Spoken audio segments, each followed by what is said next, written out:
नमस्कार मंडळी, Monika's Marathi corner या यूट्यूब चॅनलमध्ये तुम्हा सर्वांचं अगदी मनपूर्वक स्वागत। दिवाळी सणाच्या तुम्हा सर्वांना मंगलमय शुभेच्छा।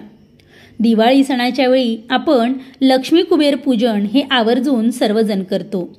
प्रदोष काळी लक्ष्मी कुबेर पूजन करावयाचं असतं। त्यासाठी प्रथम प्रदोष काळ म्हणजे काय ते जाणून घेऊया। रात्री मानाचे 15 भाग केले तर एका भागाला मुहूर्त म्हणतात। सूर्य मावळल्यापासून पुढे 3 मुहूर्त म्हणजेच प्रदोष काल मानला जातो।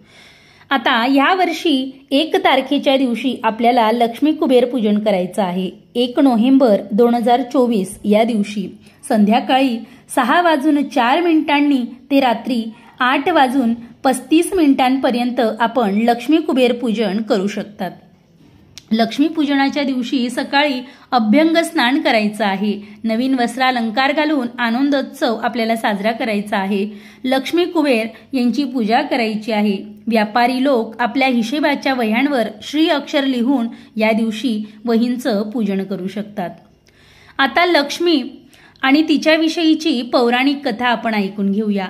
पुराणात एक कथा आहे। अश्विन अमावस्येच्या रात्री लक्ष्मी सर्वत्र संचार करते आणि आपल्या निवासासाठी योग्य स्थान शोधू लागते।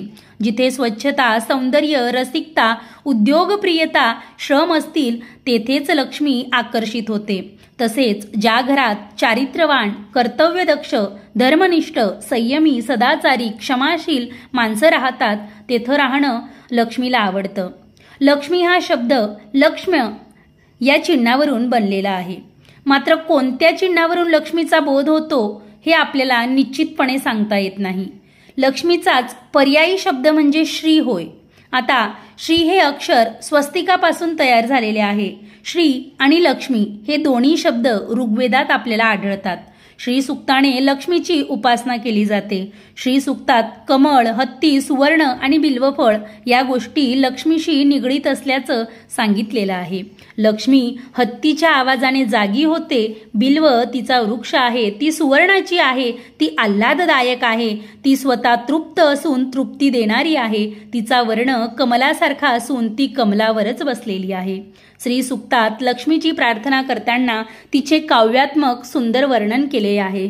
कमलात वास्तव्य करणाऱ्या, कमल हाती धरणाऱ्या, अतिधवल वस्त्र, शुभ्र चंदन आणि शुभ्र पुष्पे यांनी शोभणाऱ्या, विष्णूची प्रिय वल्लभा असणाऱ्या, सुंदर आणि त्रैलोक्याची समृद्धी करणाऱ्या, हे भगवती लक्ष्मी तू मजवर प्रसन्न हो। लक्ष्मी ही सर्व प्रकारचं ऐश्वर्य देणारी असल्यामुळे तिची 8 रूपे असल्याचं सांगितलं जातं। धनलक्ष्मी, धान्यलक्ष्मी, धैर्यलक्ष्मी, शौर्यलक्ष्मी, विद्यालक्ष्मी, कीर्तिलक्ष्मी, विजयलक्ष्मी, राज्यलक्ष्मी ही 8 रूपे पूजनीय ठरली आहेत। बल आणि उन्माद हे लक्ष्मीचे 2 पुत्र आहेत, परंतु हे पुत्र भावात्मिक असावेत, कारण ज्याच्या घरी लक्ष्मी येते तो बलवान होतो आणि पुष्कळदा उन्मतही होतो असा अनुभव येतो। आनंद, कर्दम, श्रीत आणि चिकलीत असे लक्ष्मीचे 4 पुत्र असल्याचे श्री सुक्तात सांगितलेलं आहे। या दिवशी आपल्याला कुबेराचं सुद्धा पूजन करायचं आहे। महाभारतात कुबेराचा उल्लेख पुलस्त्याचा पुत्र असा केलेला आहे।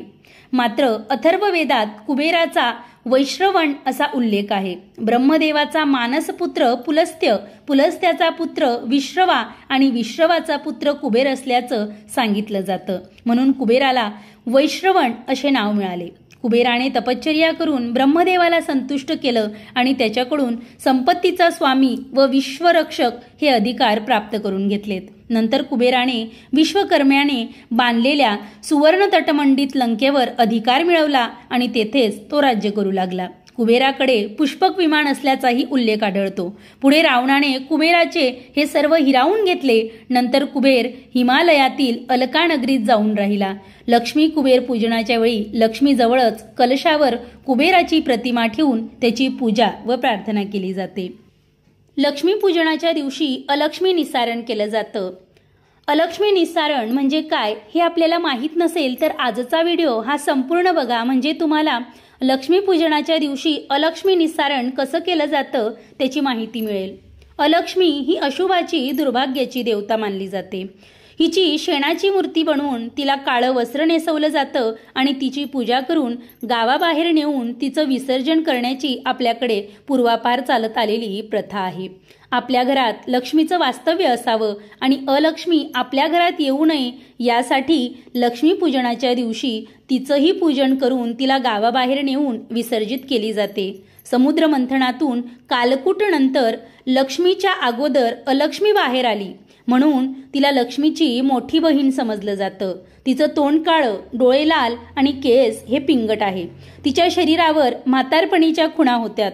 समुद्र मंथनातून बाहेर आल्यावर अलक्ष्मीने देवांना विचारले, मी कुठे राहू? त्यावर देव म्हणाले, जिथं केर, कचरा, कलह, अनिती, भ्रष्टाचार, असत्य आणि सज्जनांची निंदा, परद्रव्यहरण, आळस, व्यभिचार असे आहेत तेथे तू राहा।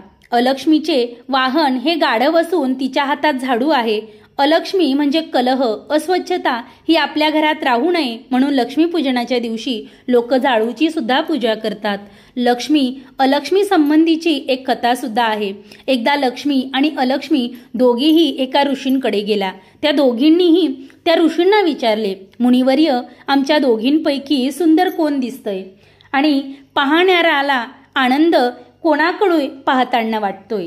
ऋषींना या दोघींपैकी कुणालाच नाराज करावयाचे नव्हते।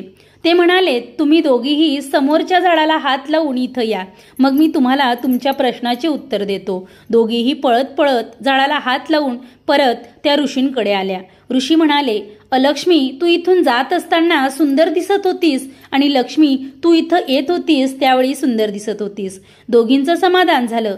अलक्ष्मी म्हणजे दारिद्र्य घरातून जाते त्यावेळी आपणास आनंद होतो आणि लक्ष्मी म्हणजे संपत्ती घरात येते त्यावेळी आपणाला आनंद वाटत असतो। सर्वांच्या घरातून अलक्ष्मी कायमची जावो आणि घरात लक्ष्मीचं कायमचं वास्तव्य राहावं यासाठी सर्वांना माझ्या मनपूर्वक शुभेच्छा।